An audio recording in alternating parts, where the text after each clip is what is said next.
اسی طرح گائے، بھینس اور بکری، ان کو ذبح کرنا تھا اور اس بندے نے کیا کر دیا؟ نار کر دیا. تو یہ نفس ذبح کا جو فعل ہے یہ مکروہ ہے، لیکن ان کا گوشت کھایا جائے گا، وہ حلال رہے گا. وہ کس طرح رہے گا؟ حلال رہے گا. البتہ اس نے جو ذبح کیا یہ سرکار کی سنت کے خلاف کیا، سرکار علیہ السلام کی سنت کے، اس لیے ذبح کرنے والا فعل مکروہ ہوگا. ذبح کرنے والا فعل مکروہ ہوگا. آگے سوال ہے، جانور کی کتنی رگیں ہیں جن کا کٹ جانا اس کے حلال ہونے کے لیے ضروری ہے ذبح کے اندر؟ جانور میں ایسی 4 رگیں ہوتی ہیں گردن میں. کاٹنا ہم نے گردن سے ہوتا ہے، بھلے ادھر سے، درمیان سے یا نیچے سے. یہ جو فوق العقدہ والا مسئلہ مشہور ہے نا، گھنڈی والا، یہ آ رہا ہے آگے. یہ لوگوں میں غلط مشہور ہے کہ گھنڈی سے اوپر ذبح ہو گیا تو جانور ہی حرام ہو گیا. یہ غلط بات ہے، ایسی کوئی بات نہیں ہے اسلام میں. اس کی تحقیق انشاءاللہ آج کے خطبے میں آ جائے گی. 4 رگیں ہوتی ہیں جن کا کٹنا شرعی ذبح کے لیے ضروری ہے، یا ان 4 میں سے کم از کم 3 بھی کٹ جائیں تو جانور حلال ہو جائے گا. جانور کیا ہو جائے گا؟ ایک وہ رگ ہے جس میں جانور کی سانس آتی اور جاتی ہے. ان 4 میں سے ایک وہ ہے جس میں جانور کی سانس آتی اور جاتی ہے. دوسری رگ وہ ہے جس سے جانور کھانا پانی پیتا ہے، اتارتا ہے اپنے پیٹ کے اندر. اور تیسری اور چوتھی رگ جن کا ذبح میں کٹنا ضروری ہے وہ ان 2 رگوں کے اگل بغل اور 2 رگیں ہیں، اس طرف اور اس طرف. 2 یہ ہو گئی اور 2 وہ. یہ 4 رگیں جس جانور کی کٹ جائیں یا 4 میں سے 3 کٹ جائیں تو شریعت کی روشنی میں جب بقیہ شرائط پائے جائیں وہ جانور حلال ہوتا ہے. وہ جانور کیا ہوتا ہے؟ ایک وہ رگ جس سے کیا جانور سانس لیتا ہے، دوسری وہ رگ جس سے جانور کھانا اور پانی اتارتا ہے، تیسری اور چوتھی ان دونوں کے اگل بغل موجود ہیں، ان کے بالکل قریب متصل ساتھ ہوتی ہیں. جب یہ 4 رگیں کسی شخص نے بقیہ شرائط کے ساتھ کاٹ ڈالیں تو جانور کیا ہو گیا؟ حلال ہو گیا. ہاں البتہ 3 سے کم کٹی تو اب وہ جانور مردار ہوگا. مثلا 2 رگیں کٹی ان میں سے 2 نہ کٹ سکیں تو جانور حرام ہو جائے گا. اگر وہ قربانی کا جانور ہے تو بندے کی قربانی بھی ادا نہیں ہوگی. اگر اس 4 میں سے کتنی کٹی؟ 2 رگیں کٹی. یہاں پر ایک اور مسئلہ انتہائی ضروری ہے. آپ نے اسلام ابھی سنا کہ بڑے جانور میں بکری ہے، بھیڑ ہے، گائے ہے، بھینس ہے یا اونٹ ہے، کتنی رگیں کاٹی جاتی ہیں ذبح میں؟ 4. ایک سانس والی، ایک جس سے کھانا پانی اترتا ہے، اور 2 ان کے اگل بغل ہے. 4 رگیں. اب ہمارے ہاں لا علمی کی وجہ سے ہوتا یہ ہے جب یہ 4 رگیں کاٹ لیتے ہیں، جب یہ 4 رگیں، تو ان کی کوشش ہوتی ہے ایک 5ویں کی طرف. غالباً اگر میں بھولتا نہیں تو اس 5ویں کی شکل بھی سفید ہوتی ہے. اگر میں بھولتا نہیں تو، بھول رہا ہوں تو کوئی بندہ میری رہنمائی کر دے. اور اس کو کاٹنے کے لیے یہ چھری یوں نہیں پھیرتے بلکہ اس کو الٹاتے ہیں اور چھری کی نوک وہاں تک پہنچاتے ہیں، پھر یوں کرتے ہیں اس کو کاٹنے کی غرض سے. اور جب اس کو کاٹ رہے ہوتے ہیں لامحالہ اسے جانور مزید تڑپتا ہے اور کاٹنے والا اپنی جہالت کی بنا پہ سمجھ رہا ہوتا ہے اب جان نکلنا شروع ہوئی ہے. میرے بھائی اس کی جان نہیں نکلنا شروع ہوئی، تو نے اس پر ظلم کیا. ظلم، یہ جان نہیں نکل رہی، تیرے ظلم کی وجہ سے وہ تڑپ رہا ہے. تیرے ظلم کی وجہ سے وہ کیا کر رہا ہے؟ یہ تو مشرکین مکہ کیا کرتے تھے، زندہ جانور کی ایک ٹانگ کاٹ کے کھا جایا کرتے تھے. ابھی زندہ ہے تو نے بھی تو وہی کام کیا ہے. وہ ٹانگ کاٹ دیتے تھے، تو نے ایک راگ کو کاٹنا شروع کر دیا، اور جب وہ پھڑکتا ہے یہ بند دیکھا اب جان نہیں کر رہی، میرے بھائی یہ جان نہیں کر رہی ہوتی۔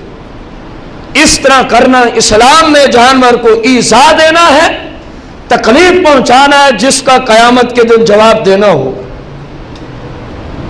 اسلام وہ ہے جس نے جانوروں کے حقوق کی بھی رعایت رکھی ہے۔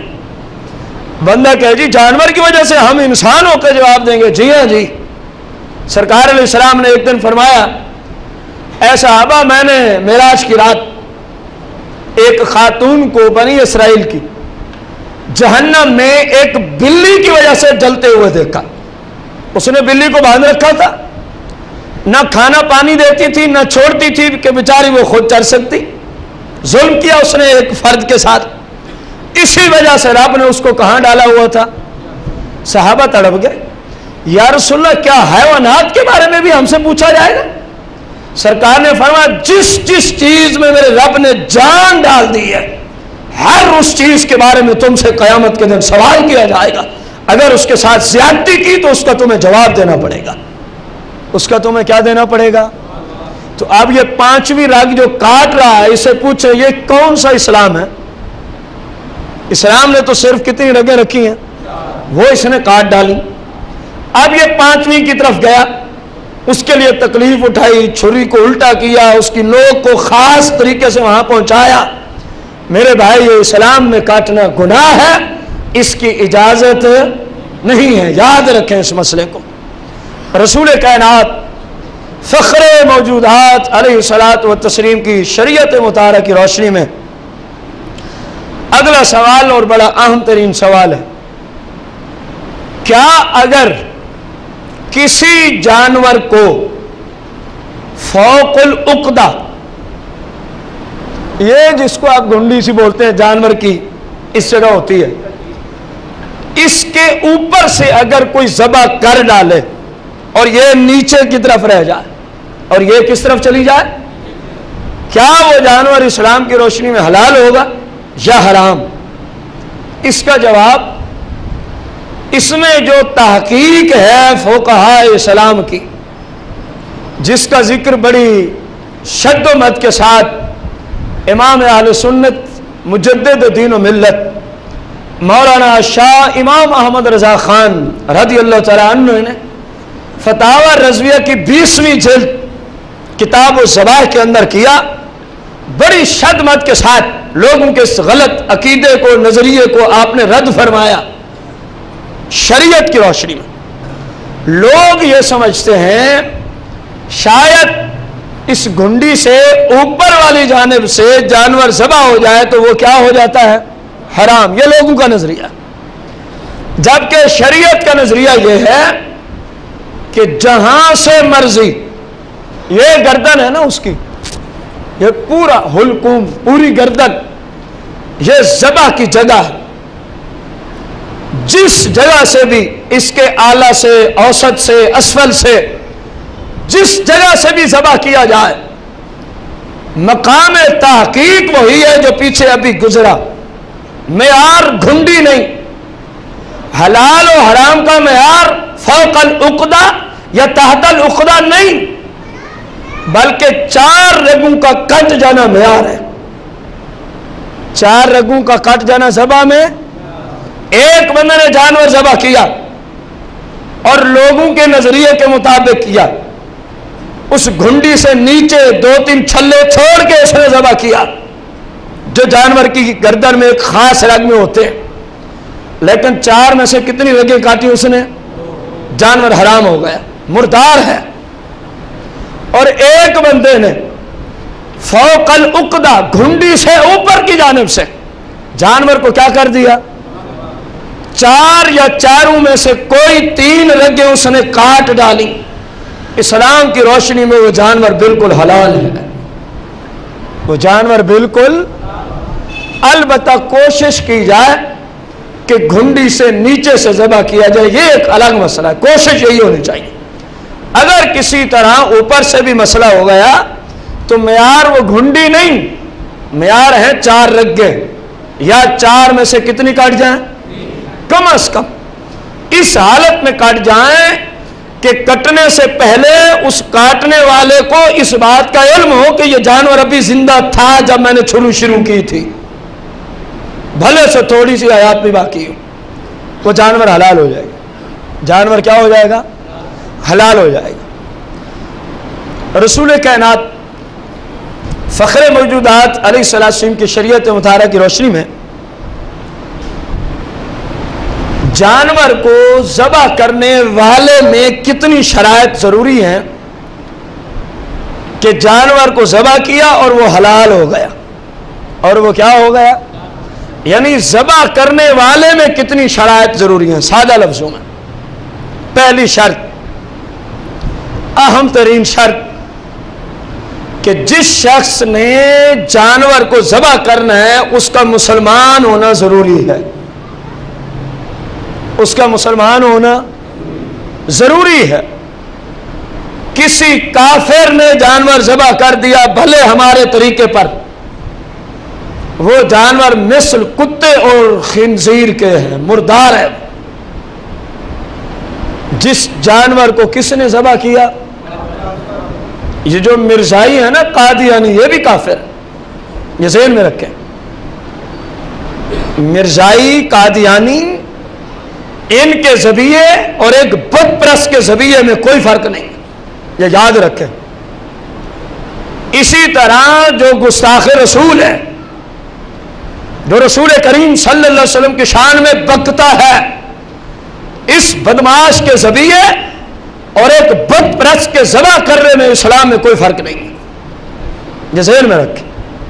کیونکہ جو نبی علیہ السلام کا گستاخ ہے وہ مرتد ہے، اور مرتد پہ تمام ہی وہی احکامات ہیں جو ایک کافر کے لیے، بلکہ اس کے لیے مزید کچھ زیادہ احکامات۔ گستاخ رسول کا ذبیحہ حلال ہو سکتا، بھلے وہ کوئی ہو جس نے گستاخی کی ہو، ہم تو یہ کہہ رہے ہیں جس سے گستاخی ثابت ہو جائے، جس فرض سے گستاخی رسول، اب اس کا ذبح کیا ہوا جانور کھانا ایسے ہی ہے جس طرح کوئی خنزیر کھا رہا ہو۔